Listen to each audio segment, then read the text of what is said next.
Vou pedir para você abrir a sua Bíblia lá em Mateus, no capítulo 26, do versículo 36, e nós vamos ler até o versículo 41.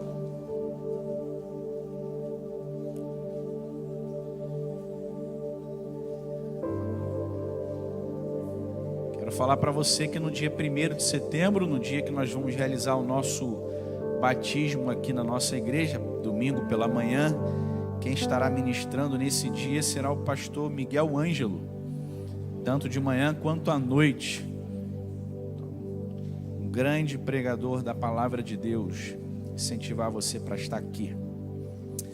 Você encontrou Mateus capítulo 26? Mateus é fácil, né, gente?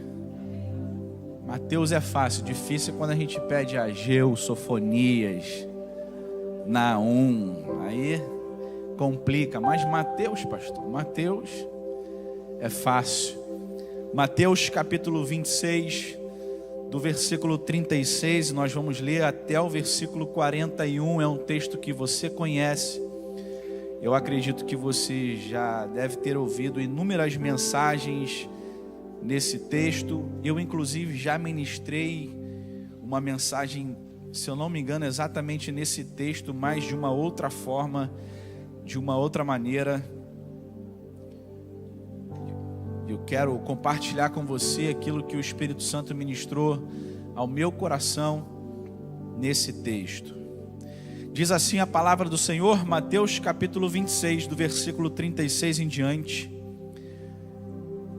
Então chegou Jesus com eles a um lugar chamado Getsêmani e disse aos seus discípulos: sentai-vos aqui enquanto eu vou ali orar.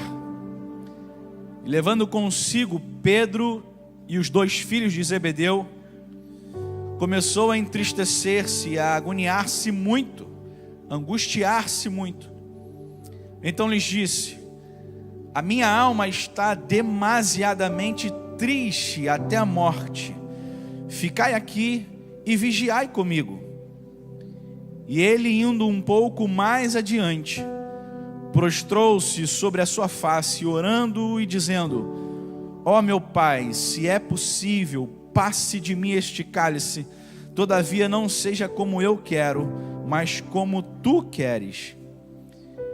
E ele, voltando para os seus discípulos, achou-os adormecidos e disse a Pedro: não pudeste vigiar comigo nenhuma hora? Vigiai e orai, para que não entreis em tentação. Na verdade, o espírito está pronto, mas a carne é fraca. Só até aqui. Você já conhece a origem da palavra? A palavra Getsêmani, originalmente do aramaico, e foi traduzida para o grego, consequentemente para o português. Significa lagar de azeite, ou prensa de azeite, o lugar onde eram depositadas as azeitonas, e ali, pelo método da moenda, da prensa, seria extraído o óleo, o azeite. A verdade é que todos nós, em algum dia, em algum momento, nós vamos conhecer o Getsêmani. E eu queria falar nessa noite sobre um tema simples, talvez você já deve ter ouvido falar, mas lições do Getsêmani é o que eu quero falar com você nessa noite. Lições do Getsêmani. Que lições nós podemos extrair desse momento tão ímpar e tão singular no ministério de Jesus? A primeira coisa que eu aprendo, em primeiro lugar, que eu tiro de lição para a minha vida, é que todos nós temos um Getsêmani para atravessar. Não sei se você já atravessou, se você está atravessando, ou se você vai atravessar por um momento tão angustiante na sua vida, mas a verdade é que todos nós temos um Getsêmani para atravessar, todos nós, independente se você é homem, se você é mulher, se você é rico, se você é pobre, se você mora num alto edifício, se você mora numa casa simples, independente da sua condição financeira, do seu sexo, da sua idade, todos nós um dia vamos atravessar o Getsemane. E o importante é você saber que esse lugar chamado Getsemane não é o lugar onde você vai guerrear contra o diabo. Esse lugar chamado Getsemane não é o lugar que você vai guerrear contra as pessoas, ou contra o seu patrão, ou contra o seu pai, ou contra a sua mãe, não. Esse lugar chamado Getsemane é o lugar que você vai guerrear contra você mesmo. Getsemane. Getsemane não é muitas vezes o lugar onde suas petições serão atendidas, mas será o lugar onde o propósito será fortalecido. O Getsemane não é um lugar onde as suas orações muitas vezes serão atendidas, não. Getsemane é o lugar onde o seu propósito será fortalecido, e nosso Senhor passou por esse lugar. Getsemane é quando você ora e o milagre não acontece. Getsemane é quando você ora e a resposta não chega. Getsemane é quando você ora e a circunstância adversa não muda. Aquilo que Paulo vai dizer em 2 Coríntios capítulo 12, do verso 7 em diante: para que eu não me exaltasse pelas excelências das revelações, foi-me dado um espinho na carne. Paulo vai dizer: por 3 vezes orei ao Senhor para que afastasse de mim aquele espinho na carne, mas o Senhor me respondeu dizendo: a minha graça te basta, Paulo, porque o meu poder se aperfeiçoa na sua fraqueza. E Paulo diz: portanto, de boa vontade eu vou me gloriar nas minhas fraquezas, para que em mim habite o poder de Cristo. Getsemane não é o lugar onde as suas orações serão atendidas, é o lugar onde o propósito será fortalecido. É quando Deus olha para mim, Deus olha para você e vê que esse espinho, que esse momento, que essa angústia está produzindo algo bom na minha vida e na sua vida. Eu quero falar hoje, nessa terça-feira, nesse culto de ceia, que todos nós temos um Getsemane para atravessar. A leitura inicial no versículo 36 diz: então chegou Jesus com eles. Jesus reúne os seus discípulos e leva os seus discípulos, tirando Judas, Jesus reúne os seus discípulos e leva os seus discípulos, os 11, para esse lugar chamado Getsemane. E ao chegar nesse lugar, nós vamos ver no versículo 37: e levando consigo Pedro e os 2 filhos de Zebedeu, quer dizer, Tiago e João. Quando Jesus se aproxima do lugar Getsemane, quando Jesus entra naquele jardim, um jardim já frequentado por ele por diversas outras vezes, até então em muitos momentos sozinho, mas Jesus agora acompanhado dos seus discípulos. Ele deixa os seus discípulos em algum lugar sentado e chama para perto de si Pedro, Tiago e João. O que eu tiro de lição para a minha vida? Em segundo lugar, pastor, somente os mais íntimos devem passar pelo Getsemane com você. Somente as pessoas mais íntimas devem passar pelo Getsemane com você. E o que significa isso, pastor? Que nem todos estão aptos a conhecer ou a participar dos seus sofrimentos.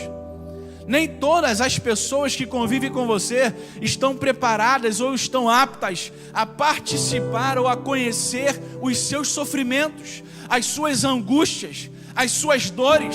O que eu aprendo? Pare de falar da sua vida para todo mundo. Pare de abrir a sua boca e falar da sua vida, dos seus tormentos, das suas lutas, das suas guerras para todo mundo. Nem todo mundo está apto a participar dos seus sofrimentos e das suas angústias. Nem todos têm a maturidade necessária para saber ouvir que você está atravessando um momento difícil e naquele momento fortalecer você e não compartilhar a sua história. Eram discípulos, eram irmãos em Cristo. Talvez você possa falar, mas pastor, é meu irmão em Cristo, está aqui na igreja. Ei, está aqui na igreja, é crente, é fiel, está no culto, não fala mal de ninguém. Mas isso não quer dizer que ele está preparado ou está apto para ouvir os seus momentos de angústia, os seus momentos de dores. O próprio Jesus separou à parte consigo Pedro, Tiago e João. Pare de falar do seu marido para todo mundo. Pare de falar da sua esposa para todo mundo. Pare de falar dos seus filhos para todo mundo. Nem todas as pessoas estão aptas a ouvir os seus momentos de dores, suas lutas ou suas guerras. Pare de compartilhar o seu sonho com todas as pessoas que se aproximam de você. Pare de compartilhar os seus projetos com todas as pessoas que se aproximam de você. Você lembra da história de José? Inclusive o pastor Rodrigo falou aqui. Foi mensagem, foi aula da última terça-feira, foi mensagem, um tópico da mensagem de domingo. Pastor, mas José, ele precisou compartilhar do seu sonho, do amor do seu pai, da sua túnica colorida. Tudo bem, você está disposto a viver igual José? Tá?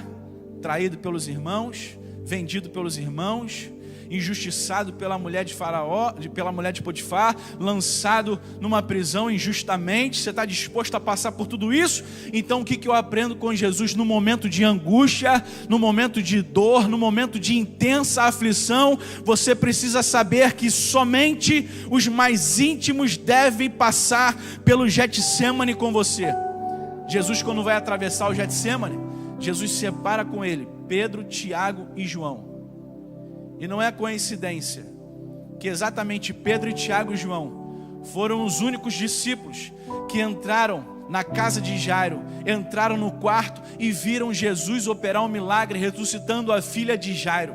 E não é coincidência que foram os mesmos discípulos que, subindo a um monte conhecido como o Monte da Transfiguração, naquele momento viram o rosto de Jesus se transfigurar e aparecer Moisés e Elias, uma voz do alto, Deus falando do alto: esse é o meu filho amado, em quem eu tenho prazer, a ele ouvir. Foram os discípulos que testemunharam o milagre, foram os discípulos que testemunharam a glória de Jesus ali naquele monte, e também foram os mesmos discípulos que testemunharam seu maior momento de dor e de aflição. Foram os únicos discípulos que ouviram da boca do mestre, do seu próprio mestre: estou atravessando um momento de profunda angústia, de profunda dor. Nenhum outro discípulo ouviu isso, somente Pedro, Tiago e João. O que eu tiro de lição para a minha vida? Somente os mais íntimos devem passar pelo Getsemane com você. Então aprenda uma lição, meu irmão.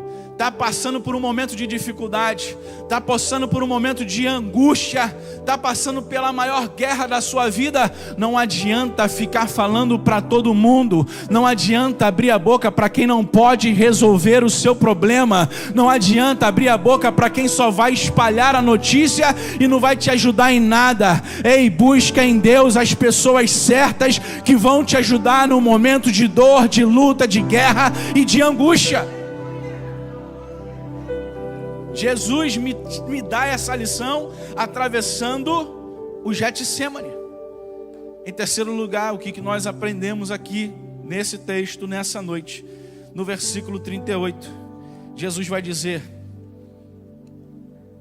a minha alma está demasiadamente triste até a morte. Ficai aqui e vigiai comigo. Sabe o que Jesus me ensina no momento do Getsemane? Só quem tem convicção para o que realmente foi chamado suporta o Getsemane. Jesus está dizendo para os seus discípulos, aqueles 3 mais chegados: a minha alma está demasiadamente triste até a morte. Ficai aqui e vigiai comigo. ele traz à memória, ele traz à lembrança aquilo que o salmista vai declarar no Salmo 42, versículo 11: porque te abates, ó minha alma, e porque te perturbas dentro de mim. O salmista continua: espera em Deus, pois ainda eu o louvarei. Jesus não saiu do cenáculo se dirigindo para o Getsemane apenas para fugir da cruz, não. Jesus ele estava indo para o Getsemane porque ele estava se preparando para a cruz.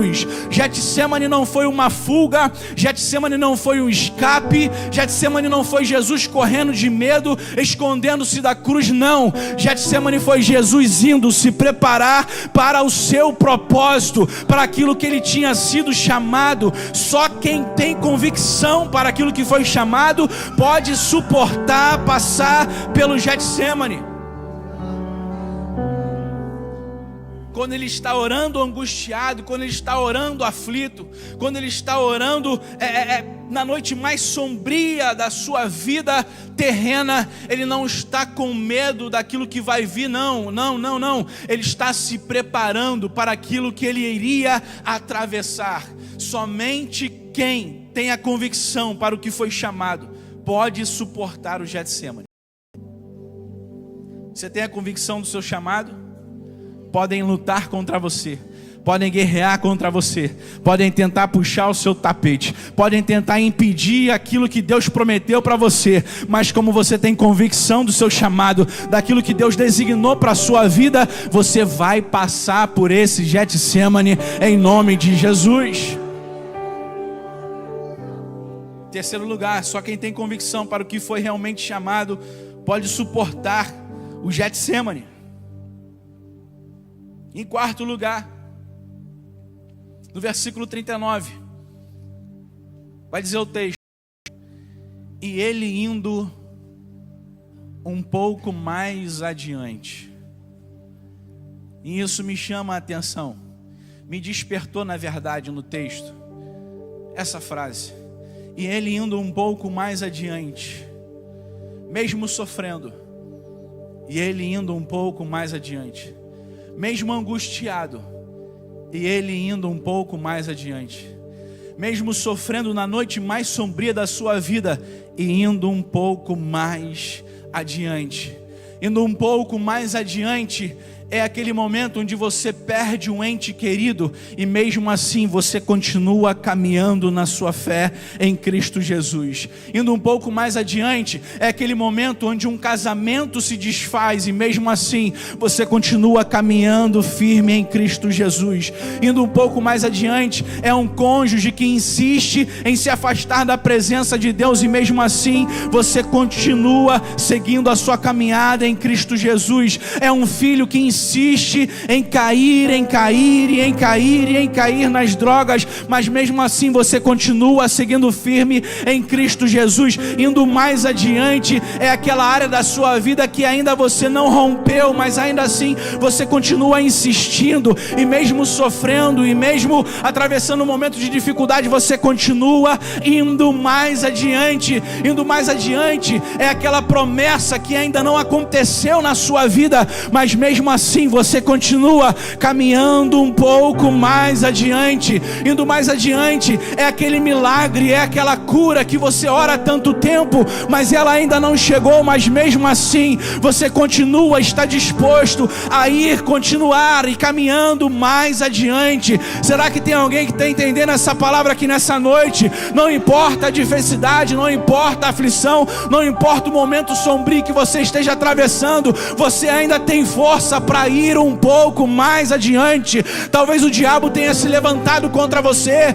e pensado por um momento que iria derrotar você, mas você está aqui na terça-feira da ceia, levantando como um valente, como um guerreiro. Você pode bater no peito e dizer: Satanás, você pensou que ia destruir a minha vida, você pensou que seria o meu fim, você pensou que por causa dessa guerra, dessa tormenta, eu ia parar, mas não, eu estou aqui, eu estou indo mais adiante, eu vou continuar seguindo mais adiante, eu não vou parar.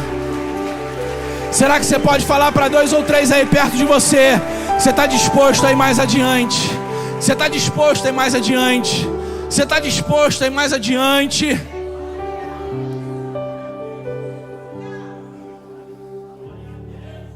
no momento de maior dor, no momento de maior conflito da sua vida, diz o versículo, e ele indo um pouco mais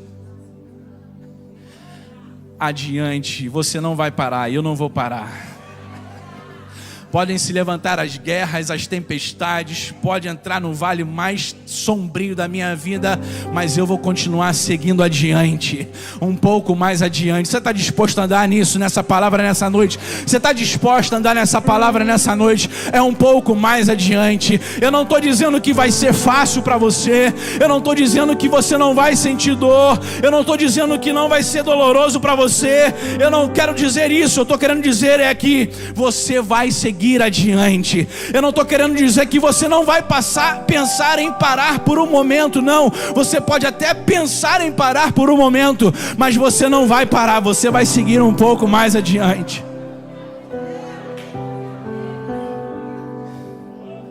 E ele indo um pouco mais adiante,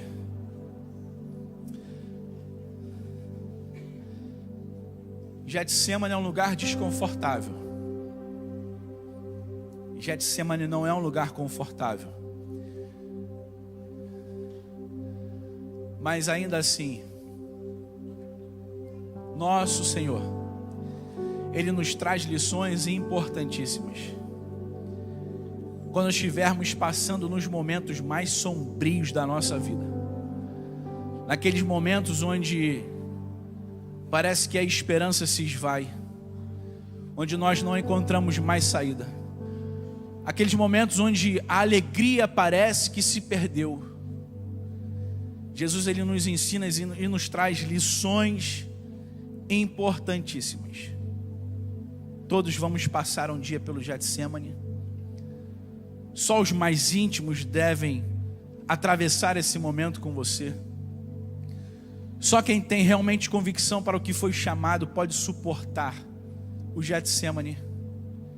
E se você está no Getsemane, você está disposto a ir um pouco mais adiante. Mas Jesus também me traz mais algumas lições. E é sobre essas lições que eu quero reforçar aqui nessa noite. Porque no versículo 40, quando ele volta para os seus discípulos, ele encontra os seus discípulos adormecidos, dormindo. E ele se vira para Pedro e pergunta: você não pode vigiar comigo nem uma hora? Você não pode suportar comigo nem uma hora? O que Jesus me ensina aqui, atravessando esse momento mais sombrio da sua vida, em quinto lugar, é a importância da vigilância, a importância de estar vigilante o tempo todo. Quando Jesus chama os seus discípulos para esse lugar mais íntimo, Jesus os convida para ficar com ele e vigiar com ele. Mas quando Jesus retorna, Jesus os encontra dormindo. E aqui Jesus pergunta para Pedro: você não conseguiu? Você não entendeu o meu chamado? Você não entendeu o meu convite? Você não entendeu o momento em que eu falei que eu estava angustiado? Você não pôde suportar comigo nenhuma hora? É impressionante quantos de nós se põem a dormir, quantos outros lutam pela sua própria sobrevivência, talvez sobrevivência mental ou sobrevivência espiritual. Quantos de nós pouco se preocupam quando outros atravessam a noite mais escura da alma? Jesus pergunta para ele: você não pode vigiar comigo nenhuma hora? Nenhuma hora você pode suportar? Aí ele inicia o versículo 41 dizendo: vigiai e orai, para que não entreis em tentação. A vigilância é tão importante quanto a oração. Jesus não disse para os seus discípulos: vocês precisam vigiar 30% e orar 70%. Jesus não disse para os seus discípulos, não, vocês precisam vigiar 40% e orar 60%. Jesus disse, vigiai e orai. Diga comigo, vigiai e orai. Jesus disse, vigiai e orai para que não entreis em tentação. Não há uma proporcionalidade, um maior e o outro menor, não. Ele está dizendo na mesma proporção, na mesma intensidade, com a mesma qualidade, vocês precisam vigiar e orar para que não entrem em tentação. Significa dizer que tão importante quanto cultivar uma vida de oração é cultivar uma vida de vigilância. Vigilância. E aqui eu quero falar para você e abrir um parênteses para você sobre o que você deve vigiar. Algumas instruções. Primeira coisa que você precisa vigiar é sobre seus pensamentos. Diga comigo, meus pensamentos. A primeira coisa, a primeira área que você precisa estar vigilante é com os seus pensamentos. E eu separei o texto que Paulo vai dizer lá em Filipenses capítulo 4, versículos 6 a 8. Paulo vai dizer, não andeis ansiosos por coisa alguma, mas em tudo, pela oração e súplica com ações de graças, sejam as vossas petições conhecidas diante de Deus, e a paz de Deus, que excede todo entendimento, guardará a vossa mente e os vossos corações em Cristo Jesus. Paulo continua dizendo, quanto ao mais, irmãos, tudo que é verdadeiro, tudo que é honesto, tudo que é justo, tudo que é puro, tudo que é amável, tudo que é de boa fama, se há alguma virtude, se há algum louvor, seja isso que ocupe o vosso pensamento. Se existe uma área da minha vida e da sua vida que nós precisamos estar vigilantes, são os seus pensamentos. Os pensamentos. Aqui nós travamos as maiores guerras da nossa vida, da nossa existência, aqui nos nossos pensamentos. É aqui que você coloca na sua mente que você não vai conseguir. É aqui que você coloca na sua mente que você vai desistir. É aqui que você coloca na sua mente que você vai retroceder. É aqui que você coloca na sua mente que você vai cair, que você vai errar. É aqui na nossa mente que nós travamos as maiores guerras da nossa vida. Por isso que Paulo vai dizer, se há alguma coisa verdadeira, se é honesto, se é justo, se é puro, se é amável, se é de boa fama, seja isso que ocupe a vossa mente. É aqui que se começam as intrigas, as guerras, as divisões, as desavenças. É aqui que começa. Fulano falou de mim, Ciclano falou de mim, Beltrano falou de mim, pastor, minha vida tá correndo. É aqui, ó. É aqui. De uma coisa que você precisa vigiar, você precisa vigiar os seus pensamentos. Pensamentos. Aqui, ó. Na nossa mente, nós travamos as maiores batalhas da nossa vida. Segundo lugar, sabe o que você precisa vigiar? Você precisa vigiar o seu coração. Provérbios capítulo 6, versículo 14 vai dizer que no seu coração há perversidade e todo o tempo maquina o mal e anda semeando contendas. E também o mesmo Provérbios capítulo 4, versículo 23, ele vai dizer sobre tudo o que se deve guardar, guarda o seu coração, porque dele procedem as saídas da vida. Coração como sede das emoções, dos sentimentos. Se você vive a sua vida levado ou levada pelos sentimentos, você vai viver uma vida oscilando, ora está bem, ora está mal, ora está tudo certo, ora está tudo errado. Você vai ver uma vida descontrolada, porque ora você vai estar sentindo uma coisa, ora você vai estar sentindo outra coisa, e depois você vai sentir outra coisa totalmente diferente. Se você viver a sua vida baseada nos sentimentos, nas suas emoções, você vai viver uma vida descompensada. Se existe uma área que você precisa vigiar, que você precisa estar vigilante, é o seu coração, suas emoções, seu sentimento. Qual é a outra área que você precisa vigiar? Seus desejos. Primeiro, seus pensamentos. Segundo, seu coração, como sede das suas emoções e sentimentos. E terceiro lugar, seus desejos. Tiago capítulo 4, versículo 1, ele vai dizer: de onde vêm as batalhas e os desentendimentos que existem entre vocês? De onde, se não das paixões que guerreiam dentro de vocês? Sabe o que você precisa vigiar, meu irmão, e eu também? Sobre nossos desejos. Se você vive uma vida realizando, satisfazendo os seus desejos, você vai viver uma vida descontrolada, descompensada, uma vida onde tudo aquilo que você deseja, você quer fazer, tudo aquilo que você deseja, você quer fazer, tudo aquilo que você deseja, você quer fazer. Você começa a alimentar a sua carne vai crescendo e vai dominando você cada vez mais. Aquilo que você precisa dominar: seus pensamentos, seu coração e seus desejos. A vigilância é tão importante quanto a oração. Sabe por que devemos vigiar? Porque Jesus disse que o espírito está pronto, mas a carne é fraca. Foi Jesus quem disse, não foi o pastor que disse. Em Mateus capítulo 25, versículo 3, ele diz que a gente precisa vigiar, porque nós não sabemos a hora e nem um dia em que o Filho do Homem há de voltar sobre as nuvens. Pedro vai dizer em 1 Pedro capítulo 4, versículo 7, ora, está muito próximo o fim de todas as coisas, portanto, tende bom senso, vigiai em oração.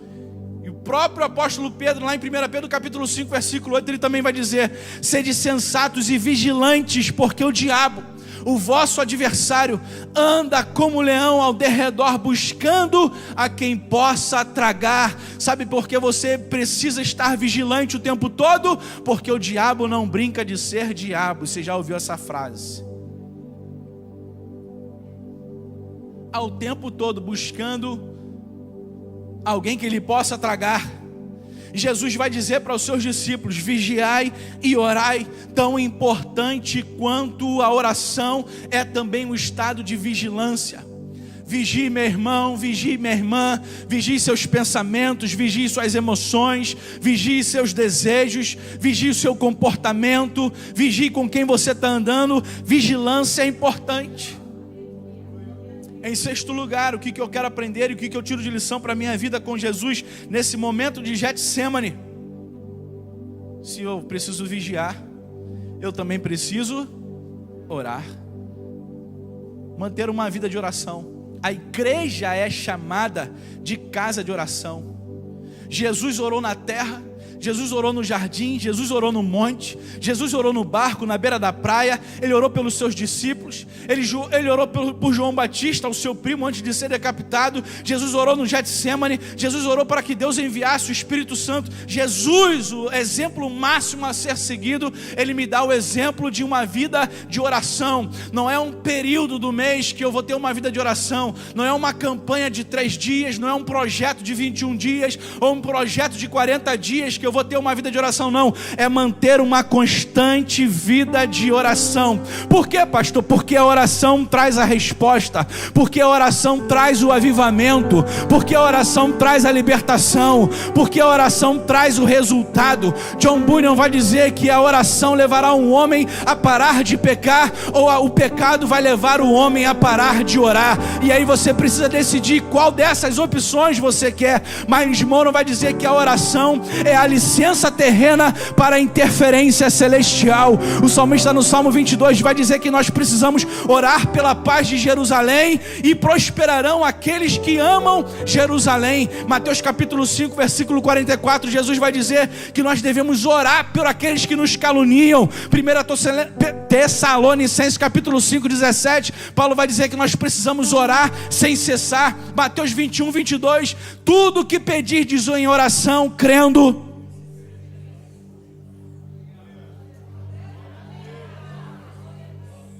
Mas sabe o que acontece? Muitos de nós, não todos, muitos de nós, quando eu digo muitos de nós temos o coração frustrado. Por quê, pastor? Por orações não respondidas. Pastor, eu orei pela minha mãe faleceu. Pastor, eu orei pelo meu filho faleceu. Pastor, eu orei por uma cura e a cura não chegou. Pastor, eu orei tanto pelo meu casamento e meu casamento se desfez. Muitos de nós temos o coração ferido, coração frustrados por orações que não foram respondidas. Quando oramos e não temos o que queremos ou no momento em que queremos. Deixa eu falar para você uma coisa. Cristãos fortes não são aqueles que não passaram por um momento como esse, mas são exatamente aqueles que passaram por um momento como esse e encontraram Jesus do outro lado. No Getsemane, Jesus orou e não teve a sua oração respondida, não teve resposta. Ele precisou passar exatamente por aquilo que estava designado ele passar. Deixa eu falar uma coisa para você: cristão forte não é aquele que não passa por um momento difícil como esse, não é aquele que não tem a sua oração respondida, mas é aquele que mesmo não tendo sua oração respondida, ele continua a sua vida de oração até encontrar o significado, a resposta em Deus do outro lado. Eu vou passar por um momento como esse, você vai passar por um momento como esse, ou talvez você já passou ou esteja passando por um momento como esse. São momentos desconfortáveis, mas não é por isso, não me dá motivos ou razão para exterminar, para cancelar ou para não ter uma vida de oração. Jesus orou no Getsemane e não saiu um som do céu. Jesus orou do Getsemane e não teve uma resposta para a sua oração. Muitos problemas que nós temos hoje em dia seriam resolvidos facilmente se nós orássemos um pouco mais. Talvez você nem precisaria de ir a tantos médicos se você orasse um pouco mais. E eu não estou aqui fazendo apologia que você não deve ir ao médico. Deve ir ao médico, sim. Deve se consultar, sim. Deve se cuidar, sim. Isso é super importante. Mas alguns problemas que nós temos hoje, nós não teríamos se nós orássemos mais. Você lembra daquele tempo? Um pouquinho atrás, quem é crente antigo da Assembleia vai lembrar, onde as irmãs de oração vinham dia após dia no círculo de oração e passavam horas e horas orando pelo pastor, orando pelo coral, orando pelo conjunto, orando pelo irmão, orando pela irmã. Muitas vezes você chegava na igreja, se encontrava com uma irmãzinha daquela ou com um irmãozinho daquele, e ele orava para você, não dava nem a paz do Senhor. A primeira coisa que ele falava era: eis que te digo, assim diz o Senhor. Era um tempo que a igreja orava. Muitos problemas que nós temos hoje em dia seriam resolvidos facilmente se nós passássemos um pouco mais de tempo orando ao Senhor. Queridos, se orarmos mais, não seríamos tão abalados pelas notícias ruins. As notícias ruins nos abalam, sim, mas se orássemos mais, a nossa confiança estaria mais fortalecida em Deus. Eu não vou dizer que não sofreríamos o dia mau, mas nós teremos a certeza que Deus estaria conosco até mesmo no dia mau, até na noite mais sombria, até no vale mais deserto, até no período mais triste e angustiante da minha vida. Se orássemos um pouco mais, não seríamos tão fragilmente abalados. Jesus diz para os seus discípulos: vigiai, mas orai, na mesma intensidade, na mesma proporção, vigiar e orar, para que não entres em tentação, porque o espírito está pronto, mas a carne, ela é fraca. A guerra da carne contra o espírito, eu já estou finalizando. Em sétimo e último lugar, por que Jesus está destacando aos seus discípulos a importância de vigiar? A dupla ação de vigiar e orar. Para o quê? Vigiar e orar em sétimo lugar, para não cair. Diga comigo: para não cair. Vigiar e orar é importante para não cair. E o que eu quero trazer à memória de vocês é o texto de Êxodo no capítulo 17, do versículo 1 em diante. Não precisa você abrir a Bíblia, não, eu vou falar para você. É o momento em que o povo está saindo do Egito e eles chegam em Meribá, naquela região de Massa, e ali eles vão contender contra Deus, eles vão colocar Deus à prova, eles vão tentar a Deus. Eles vão perguntar: porventura o Senhor está no meio do seu povo? E aí Deus fala com Moisés: Moisés, vai lá na rocha, você vai ferir a rocha, eu vou estar diante do povo na rocha, vai lá, fere a rocha e vai sair água da rocha. Naquele momento o povo está tentando a Deus. Deuteronômio capítulo 6, versículo 16, Moisés vai dizer: não poreis à prova o Senhor o vosso Deus, como fizeram em Meribá. Quando Jesus está dizendo: vocês precisam vigiar e orar para que não caírem em tentação. Que tentação é essa, pastor? A tentação de duvidar dos planos de Deus, a tentação de duvidar da bondade de Deus, a tentação de duvidar da fidelidade de Deus, a tentação de duvidar do poder de Deus, de cair em desespero por algo que saiu do seu controle, mas não saiu do controle de Deus.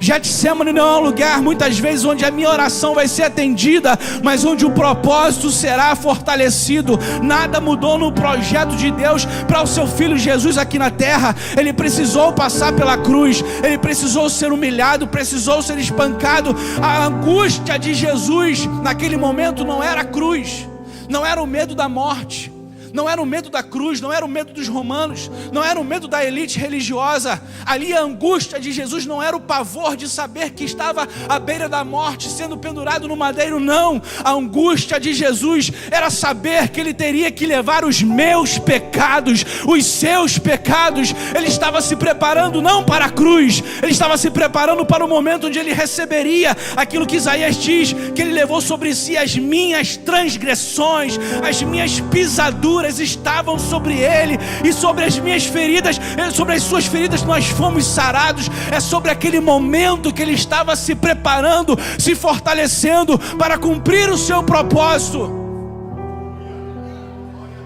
Jesus disse que os discípulos precisavam vigiar e orar para não cair em tentação. A tentação do pensamento de que Deus está ausente, não, Ele é o Emanuel, o Deus conosco. A tentação do pensamento de que Deus está distante, não, Ele mesmo disse: eis que estou convosco todos os dias, até a consumação dos séculos. A tentação de cair no pensamento de que Deus está inativo, não, Isaías vai declarar que desde a antiguidade não se ouviu, nem com os olhos se viu, nem com o ouvido se percebeu um Deus além de ti, que trabalha para aquele que nele espera. Ele não está ausente, ele não está inativo. A tentação do pensamento de que Deus é impotente diante das diversidades da vida, não. Isaías também vai declarar: se passares pelos rios, eles não te submergirão, se passares pelas águas, não te submergirão, se passares pelo fogo, não te queimará, nem chama alguma arderá em ti, porque eu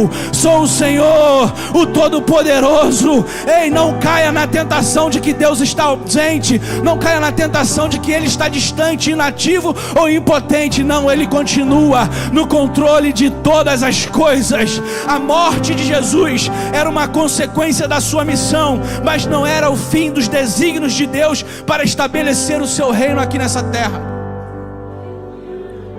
E Ele cumpriu, e Ele atravessou, e Ele suportou a dor da cruz, a dor de carregar os meus pecados, os seus pecados.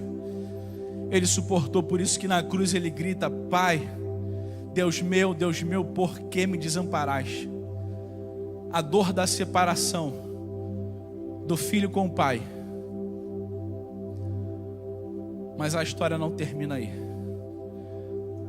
porque a mesma Bíblia que declara que Ele morreu pendurado numa cruz, é a mesma Bíblia que declara que ao terceiro dia Ele ressuscitou.